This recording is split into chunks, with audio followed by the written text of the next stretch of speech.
کنیزان سیدہ، عزاداران سید الشہداء، سیاہ لباسوں میں اس سیاہ فرش پر اس پاک بزم میں بیٹھ کر یہاں آپ کی موجودگی، آپ کا خلوص، آپ کا ادب اس بات کا اعلان کر رہا ہے کہ اللہ نے سورہ مبارکہ بقرہ میں جو وعدہ کیا ہے وہ وعدہ سچا ہے، پورا ہے اور زندہ ہے۔ عزیزان گرامی، اللہ کہہ رہا ہے فاذکرونی اذکرکم، کہ تم میرا ذکر کرو میں تمہارا ذکر کروں گا، تم میرا نام لو میں تمہارا نام لوں گا، تم میرے ذکر کو قائم کرو میں تمہارے ذکر کو قائم کروں گا، تم میرے ذکر کو کر کے بلندی حاصل کرو گے، اس لیے کہ تم جو ذکر کرو گے، تم جو بھی عمل کرو گے وہ تمہاری طرح ناقص ہوگا، وہ تمہاری طرح محدود ہوگا، وہ انلمیٹڈ نہیں ہوگا، وہ تمہاری طرح ناقص ہوگا، وہ تمہاری طرح نامکمل ہوگا، وہ تمہاری طرح محدود ہوگا، لیکن جب میں اس احسان کا بدلہ دوں گا تو پھر وہی فرق تمہارے سمجھ میں آئے گا کہ جو بندہ اور اللہ میں ہے، کہ جو عبادت کرنے والے اب اور جس کی عبادت کی جا رہی ہے اس الہ میں ہے۔ عزیزان گرامی، اللہ کہہ رہا ہے کہ جب میں تمہارا ذکر قائم کروں گا تو یہ جو قائم ہوگا یہ اس کی طرح لامحدود رہے گا، جیسے وہ خود لامحدود ہے، جیسے اس کی کوئی حد نہیں، ویسے اس کے ہر کام کی بھی کوئی حد نہیں۔ عزیزان گرامی، اللہ کہہ رہا ہے فاذکرونی اذکرکم، کہ تم میرا ذکر کرو میں تمہارا ذکر کروں گا۔ عزیزان گرامی، یہ صرف زبانی ذکر نہیں ہے، یہ صرف زبانی ذکر نہیں ہے۔ اگر صرف زبانی ذکر کافی ہوتا تو اسلام کی تاریخ میں تبلیغ تو ہوتی، شہادتیں نہیں ہوتی، قربانیاں نہیں ہوتی، تکالیف معصومین نے نہیں اٹھائی ہوتی۔ اٹھایا اس لیے کہ زمانہ ماننے کو تیار نہیں تھا۔ اور عزیزان گرامی، آج بھی وہ لوگ کہ جو مشرک ہیں، آج بھی وہ لوگ کہ جو مسلم نہیں ہیں، آج بھی وہ لوگ کہ جو کسی خدا میں یقین نہیں رکھتے، ہے جن کا کوئی مذہب نہیں ہے، کہ جو کیا ہے ایتھیسٹ ہیں، کہ جو اللہ پہ یقین ہی نہیں رکھتے، مانتے ہی نہیں کہ کوئی خالق اور مالک ہے، عزیزان گرامی وہ بھی ان شخصیات کے لوہے کو مان کر بیٹھے ہیں۔ وہ بھی کہتے ہیں محمد واز اے نیشن بلڈر، کہ لڑتی ہوئی قوموں کو یکجا کر دیا، ایک زندگی جینے کا سلیقہ بتا دیا، ایک حقوق بتا دیے کہ عورت کے کیا ہیں، غربا کے کیا ہیں، فقراء کے کیا ہیں، یتیما کے کیا ہیں۔ عزیزان گرامی یہ پورا نظام سماج کو چلانے کے لیے جس نے دیا وہ اور کوئی نہیں بلکہ سرور کائنات محمد مصطفیٰ صلی اللہ علیہ وسلم۔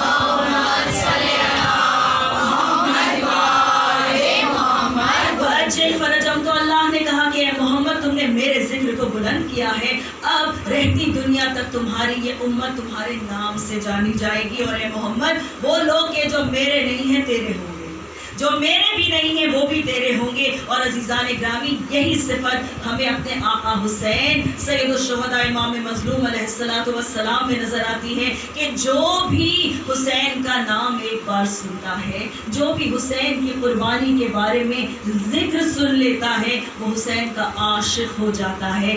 جس نے بھی ایک بار اس حرارت کو اپنے دل میں محسوس کر لیا، پھر وہ حرارت بڑھتی ہی جاتی ہے۔ اور یہ وعدہ کس نے کیا ہے؟ یہ وعدہ اس نبی نے کیا ہے، اس صادق اور امین نبی نے کیا ہے، اس سچے نبی نے کیا ہے، کہ جس کے بارے میں اللہ کہتا ہے وَمَا يَنطِقُ عَنِ الْهَوَىٰ إِنْ هُوَ إِلَّا وَحْيٌ يُوحَىٰ، کہ یہ تب تک کچھ کہتا ہی نہیں کہ جب تک ہم اس سے کہنے کو نہ کہیں۔ تو یاد رکھو اگر وہ کہہ رہا ہے کہ حسین کی محبت ایک ایسی حرارت ہے کہ جو مومنین کے دل میں لا تبرد ابدا ہمیشہ بڑھتی ہی جائے گی، تو اس بات کا یقین رکھنا کہ اللہ کا یہ وعدہ ہے جو پورا ہو رہا ہے، کہ حسین نے اپنا سب کچھ مٹا کر اللہ کا ذکر قائم کیا، دونوں جہان میں قائم کیا۔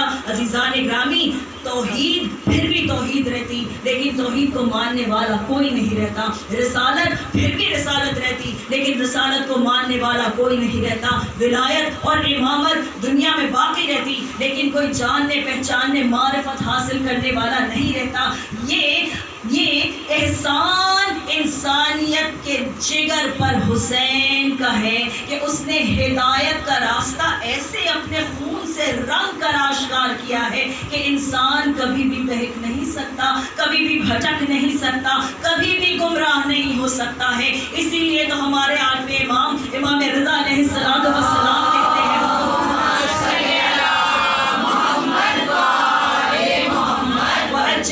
میرا مولا کہتا ہے کہ ہم چہاردہ معصومین جو ہیں، ہم سب کے سب نجات کی کشتی ہیں، ہم سب سفینۃ النجاہ ہیں، لیکن وہ کشتی کہ جو سب سے زیادہ تیز چلتی ہے، میرے مولا نے کہا کہ نجات کی راہ اگر ہموار کرنی ہے اپنی، تو میرے جد حسین کا دامن تھام لو، اس لیے کہ یہ وہ نجات کی کشتی ہے جو سب سے آگے آگے چلتی ہے۔ اور عزیزان گرامی جب حسین نے تہہ تیغ 3 دن کی پیاس میں اپنا سب کچھ لٹا کر، سب کچھ مٹا کر اللہ کا سجدہ کر کے بتایا کہ میں اس کا بندہ ہوں، میرا ایثار تو دیکھو، میری فراخ دلی تو دیکھو، دیکھو کہ مجھ میں کیسا عزم ہے، دیکھو کہ میں ٹوٹتا نہیں ہوں، میں جھکتا نہیں ہوں، میں لم یزل ہوں، میرے قدم کہیں ڈگمگاتے نہیں، میرے ہاتھ کہیں تھراتے نہیں۔ عزیزان گرامی یہ اعلان کر دیا حسین نے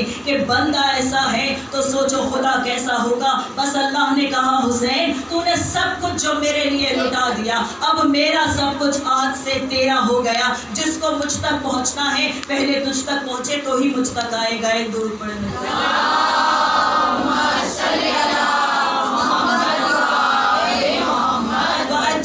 عزیزان گرامی آج بھی پوری امت کس چیز کی تیاری کر رہی ہے کہ کوئی عمل ایسا انجام ہم دے دیں انشاءاللہ کہ ہماری نجات کا راستہ وہ بن جائے، کوئی ایسی چیز ہم کر گزرے کہ جو اللہ کی نظر میں قابل قبول ہو۔ ہم کیا مانگتے ہیں؟ ہم شفاعت مانگتے ہیں نا، ہم نجات مانگتے ہیں نا۔ عزیزان گرامی شفاعت حسین اپنے پر رونے والوں کو کیسے دیتا ہے، دیکھیے کہ حسین کیسے کیسوں کو بدلتا ہے۔ ہر کوئی جو حسین کے در پر آتا ہے حر ہوتا ہے، دشمن چاہے نہ ہو گناہگار ضرور ہوتا ہے، اور توبہ اگر کر لے عزیزان گرامی، معرفت تھی ان کے دل میں لیکن چھپی ہوئی تھی، یہ چاہنے والا تھا لیکن چھپا ہوا تھا یہ عشق اس کے دل میں کہ جس پر سے وہ پردہ میرے مولا نے اتار دیا۔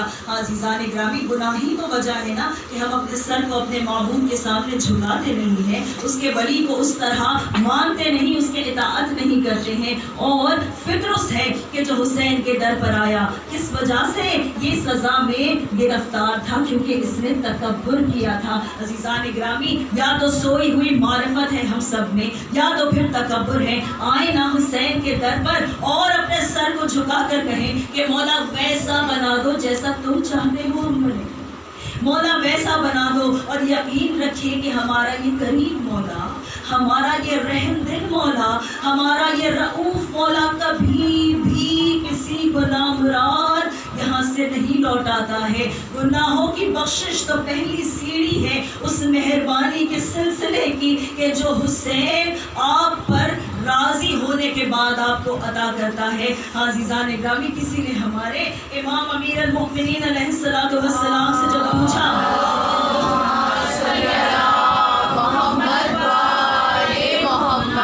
حسین کے حق شفاعت کی وسعت کے بارے میں، تو میرے مولا نے کہا کہ سن لو کہ قیامت کے روز 1000 صفوں میں وہ سب کے سب کھڑے ہوں گے کہ جو ایمان پر تو تھے لیکن گناہ میں ملوث تھے۔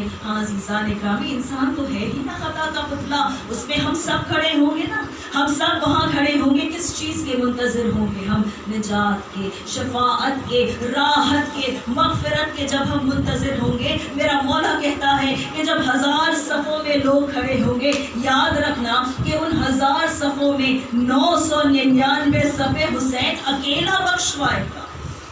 حسین یہ کون کہہ رہا ہے؟ مولا کائنات کہہ رہے ہیں کہ حسین تنہا 999 صفوں کو بخشوا دے گا، اور پھر جو ایک صف رہ جائے گی اس میں ہم سب معصومین کا حصہ ہے، اس میں پھر حسین کا حصہ ہے، اس میں پھر حسین کا حصہ ہے۔ کتنا وسیع ہے حق شفاعت، اللہ نے اپنا سب کچھ تو حسین کے حوالے کر دیا نا۔ عزیزان گرامی، امام جعفر صادق علیہ السلام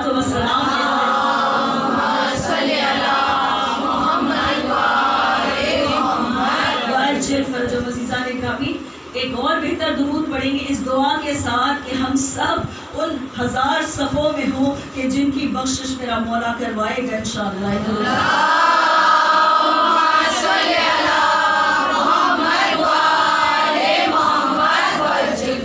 ایک اور بات آف دا ریکارڈ کہتی چلوں، اپنی بہنوں سے، بیٹیوں سے کہہ رہی ہوں، میرے بزرگ مجھ سے کہیں بہتر جانتے ہیں کہ ہمارے لیے کہا جاتا ہے نا کہ جنوں کے نزدیک جب آپ مجالس کرائیں، اور اکثراً ہماری جو فرادہ مجالس ہوتی ہیں وہ اسی دور میں ہوتی ہیں، تو جب آپ کروائیں، بے شک آپ سارے ثواب کی مجلس اس چہلم کے دور میں کرانا ہم مناسب نہیں سمجھتے ہیں، کیونکہ ہم اس کو روتے ہیں کہ جس کا چہلم نہیں ہوا۔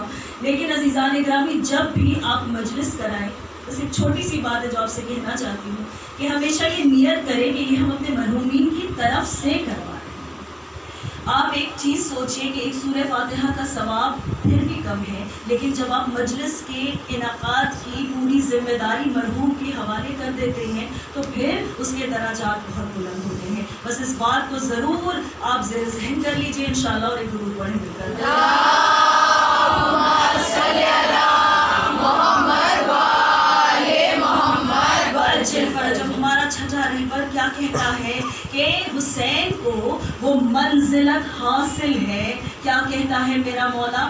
الشفاعت فی التربتی، کہ ان کی تربت میں یہ کمال ہے کہ ان کی قبر کی مٹی خاک شفا ہے۔ عزیزان گرامی، ہمارے مذہب میں مٹی کھانا حرام ہے، لیکن ایک ہی ایسی خاک ہے کہ جس میں فاطمہ کے لال کے خون کی یہ تاثیر ہے کہ وہ خاک شفا کہلاتی ہے۔ اور عزیزان گرامی، یہ ہمارے لیے شفا ہے، یہ دنیا کے لیے شفا ہے، یہ سب کے لیے شفا ہے۔ کیا یہ فرشتوں کے لیے شفا ہے؟ ہے۔ کیا یہ انبیاء کے لیے شفا ہے؟ ہے۔ عزیزان گرامی، اٹھا کر دیکھیں کتابیں کہ کیا کہتے ہیں معصومین، کیا کہتے ہیں آئمہ، کہتے ہیں کہ جب ہمارے زمانے کے امام عجل اللہ تعالیٰ فرجہ الشریف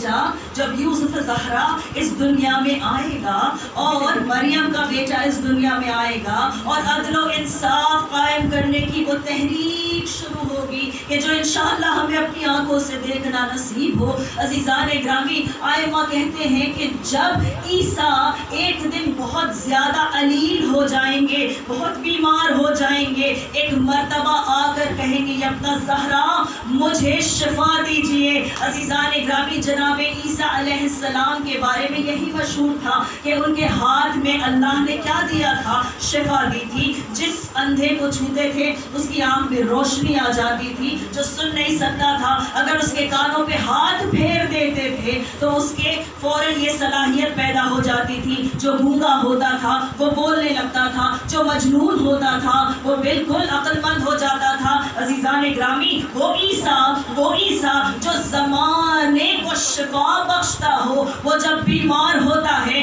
تو فاطمہ کے بیٹے کے پاس جاتا ہے اور جا کر کہتا ہے کہ یا ابنہ زہرا میری مدد کیجئے. اعجاز امامت کا ہاتھ اٹھے گا، کربلا کی زمین بلند ہوگی، ایک چٹکی خاک یا ابنہ زہرا وہاں سے اٹھائیں گے اور اٹھا کر دہنے عیسیٰ میں رکھیں گے. عیسیٰ کو شفا ملے گی. اب سمجھ میں آیا کیوں چھٹے رہبر نے کہا الشفاء فی التربتی. ایک درود پڑھ دو. اللہم صلی علی محمد و آل محمد. وعجل فرجہم. دوسری کیا فضیلت ہے؟ منفرد فضیلت الاجابت تحت القبتی، کہ آپ کے روضے کے قبے کے نیچے، گنبد کے نیچے جس نے جو دعا مانگی، جو مراد مانگی، اس کو فوراً پایا ہے. عزیزان گرامی، ہر دعا مستجاب ہوگی اگر حسین وسیلہ بنائے جائیں گے. عزیزان گرامی، ہم تو بہت دور رہتے ہیں نا،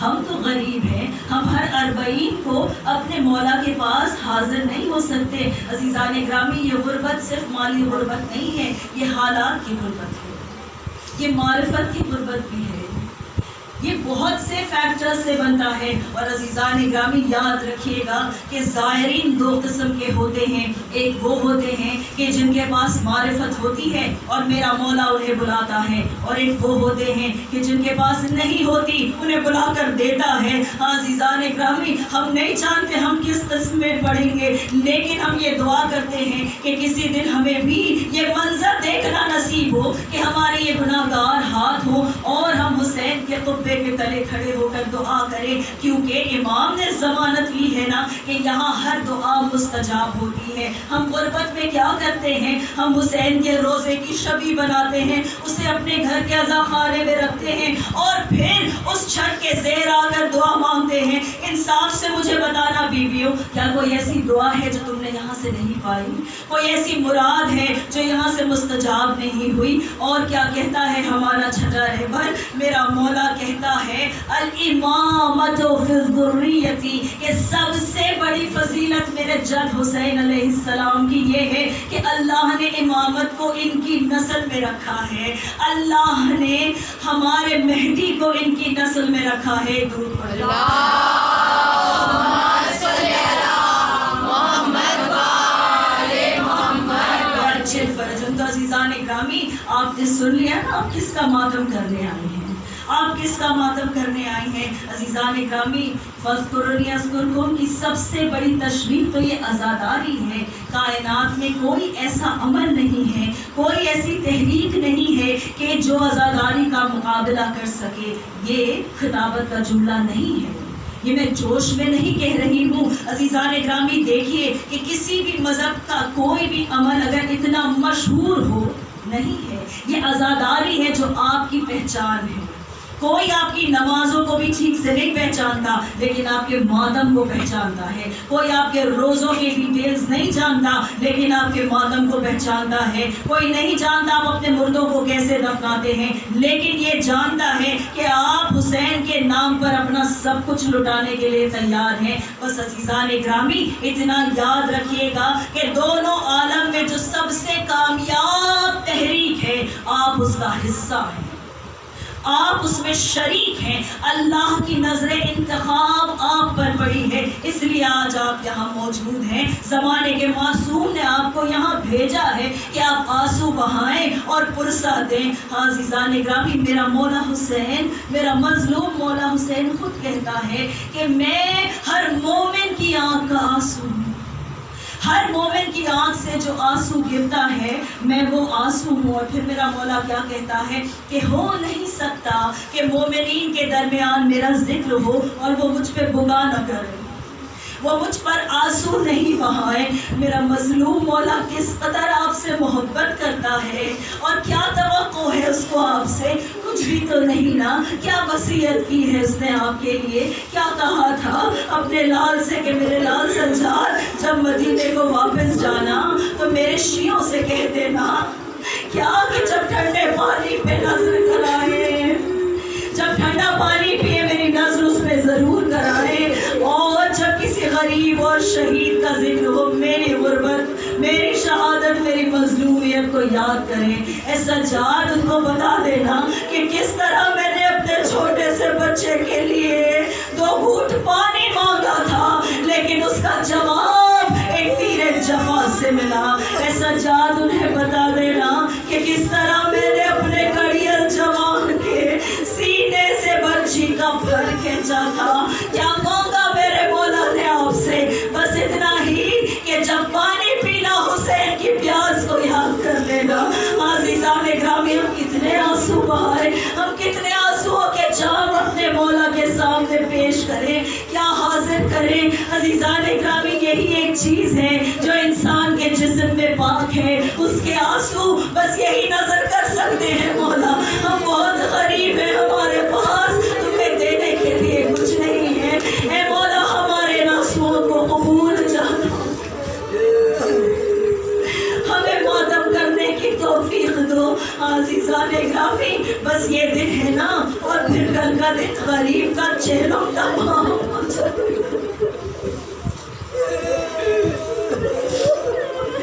جزاکم ربکم، خدا کو کسی غم میں نہ رلائے، کسی غم میں نہ رلائے سوائے غم محمد وآل محمد کے. عزیزان گرامی، یہ چہلم تمام ہوگا، عزاخانے بڑھا دیے جائیں گے کہ رونقیں کم ہو جائیں گی، یہ زینتیں اپنے دامن کو سمیٹنے لگیں گی. پھر ہم کیا کریں گے؟ پھر ہم 1 برس انتظار کریں گے کہ مولا زندہ رکھنا اقدام محرم کے لیے. بس یہی وجہ ہے کہ ہم زندہ رہنا چاہتے ہیں.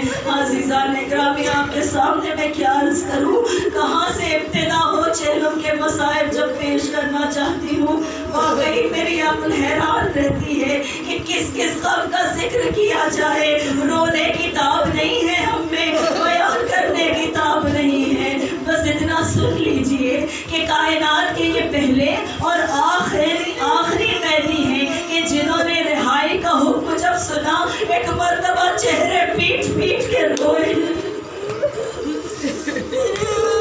اپنے چہروں کو پیٹ پیٹ کر روئے ہیں. عزیزان گرامی، رہا تو ہو گئے. غریب ضرور تھے، اسیر ضرور تھے، مظلوم ضرور تھے، لیکن جب رہا ہوئے تو اپنی شرائط پر رہا ہوئے. یہی تو فتح کا اعلان ہے نا. میری بیوی نے جو شرطیں رکھی، کہتی ہیں کہ ہم سب مدینے واپس جائیں گے لیکن اس کے پہلے ایک مکان خالی کروایا جائے. عزیزان اکرامی، آپ جو اپنے گھر میں مجلسوں کے لیے کوئی کمرہ طے شدہ کر دیتے ہیں نا، یہ بھی سنت ہے زینب کی. عزیزان اکرامی، ایک مکان خالی کروایا گیا. 3 دن تک میری بیوی نے ماتم کیا ہے وہاں اپنے بھائی کا. کیسے بیان ہو کہ جب یہ بے وطن اس مکان میں پہنچے ہوں گے. اب سجاد کے ہاتھوں میں زنجیریں نہیں ہیں، ہاں زنجیروں کے زخم باقی ضرور ہے. عزیزان گرامی، اب تو رسیاں کھل گئی ہیں نا، لیکن نیل باقی ہے. سب کچھ ویسا ہی ہے، ہاں لیکن وارثین نہیں ہے. جب یہ جمع ہوئے ہوں گے، وہ کہ جو 1 برس سے رو نہ سکے تھے، وہ کہ جنہوں نے تازیانے کھایا صبح کے لیے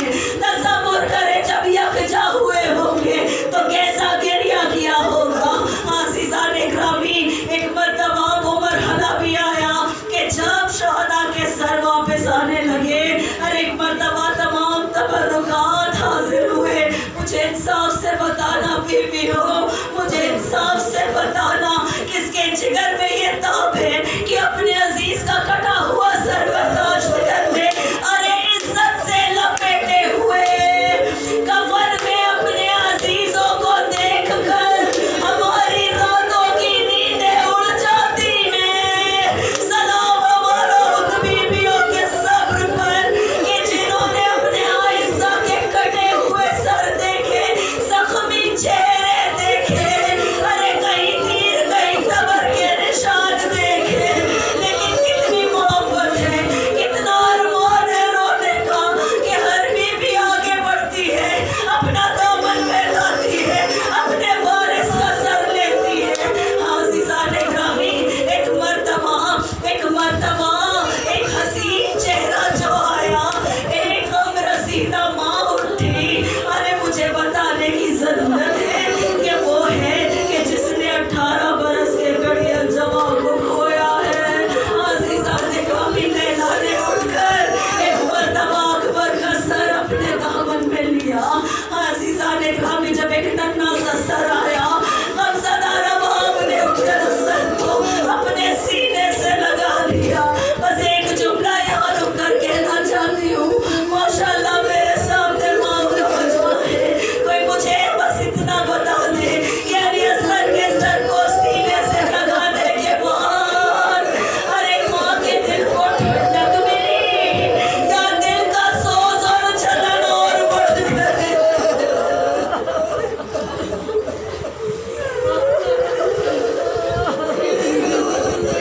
ایک ایسا سر آیا کہ جس کے چہرے پر گھوڑوں کی ٹانگوں کے نشان تھے۔ حسن مجتبی علیہ السلام کی بیوہ اٹھی، ارے فروا نے اپنے نوجوان کو اپنی آغوش میں لیا۔ میرا دل کہتا ہے ایک بار ماں نے بڑی محبت سے ان زخمی رخساروں پر ہاتھ پھیرے ہوں گے۔ عزیزان گرامی، دو ایسے سر آئے کہ جو چاند کے ٹکڑے تھے، لیکن ماں نہیں اٹھی لینے کے لیے۔ لانے والے نے سوال کیا کہ کیا ان بچوں کی ماں اس دنیا میں نہیں؟ ایک مرتبہ فضہ نے کہا، مجھے دے دو یہ سر، یہ میری آقا زادی کے بیٹے ہیں۔ ارے زینب نے پلٹ کر نہیں دیکھا، کہتی تھی نا بارہا فضہ سے کہ میں علی کی بیٹی ہوں، جو صدقہ کر دیا وہ کر لیا، مجھے اس سے کوئی سروکار نہیں۔ عزیزان گرامی، ایک مرتبہ وہ سر آیا جو سب سے زیادہ زخمی تھا۔ ارے سر میں ایک